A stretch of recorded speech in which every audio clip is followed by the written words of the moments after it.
Everybody, for your consideration is this Pioneer PL-300 with Quartz lock.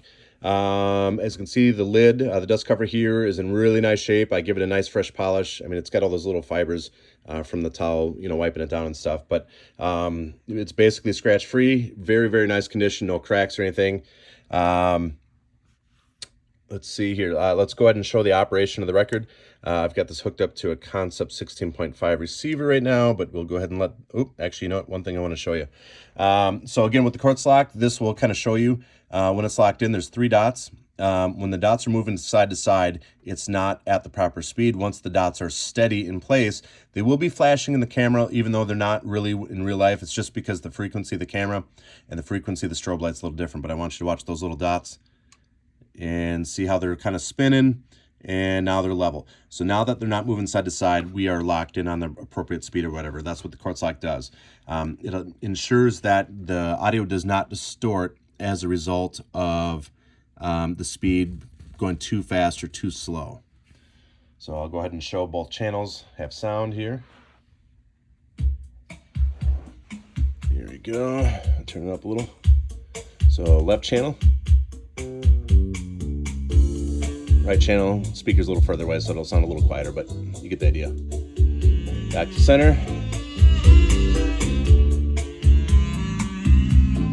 I'll show you the cut button function here. Press the cut, and it will do the auto return here.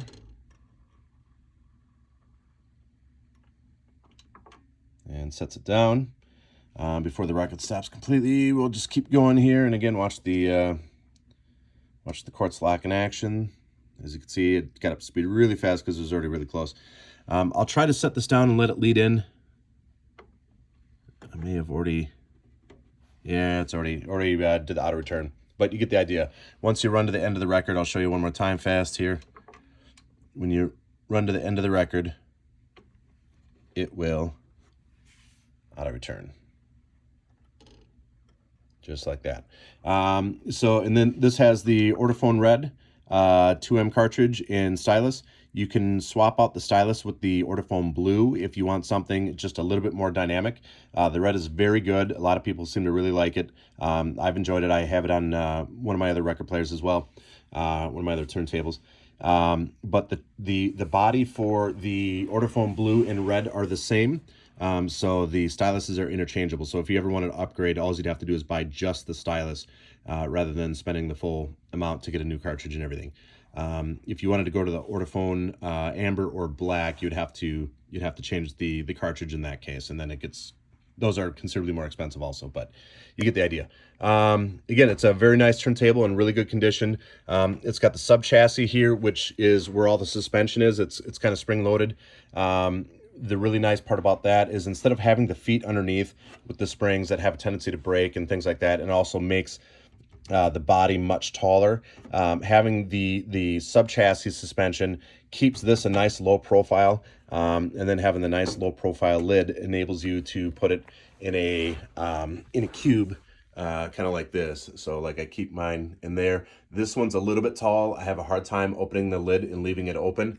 With this one, it fits in there real nice, and I can lift the lid and it'll stay open because it's just the right height. So if you have any questions, let me know. Other than that, it's in great shape. The cartridge the stylus has stylus and cartridge. They were bought as a pair. Has probably about 30 hours on it, so it's still fairly new. So any questions, concerns, let me know. I do have it tracking at 2 grams even right now. I believe this tracks between ideally should track between 1.6 and 2.0. So you adjust accordingly to however you want to have it set. But other than that, everything is set up perfectly on the cartridge and stylus there. So again, any questions, let me know.